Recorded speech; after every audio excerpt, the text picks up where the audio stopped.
Huwag kayo magalala, mga taga Maynila. Sa June 30, ako na ang mayor ng Maynila. Lahat yan, papaayos natin. Sa mga mukha nyo, papaayos natin.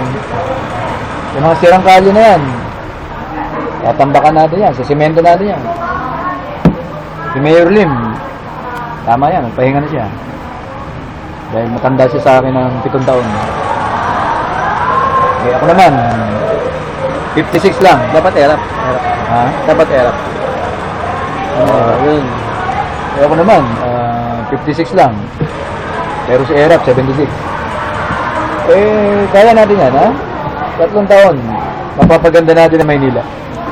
Kung si Atienza, sabi niya nun, buhayin natin ang Maynila. Ako naman, pagagandahin natin ang Maynila sa loob ng 3 taon. After that, bibigay ko na kay Isko Moreno ang pagiging mayor. Pwede na ako magretiro pag napaganda ko ang Maynila. Okay ba yun? Mga kaibigan natin sa Maynila. Okay na, okay! O sige, June 30 ha? Inauguration ko yun. Umatin kayo sa City Hall ng Maynila. Okay?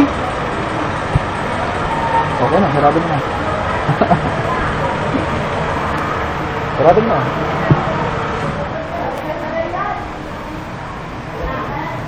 Tagal ah.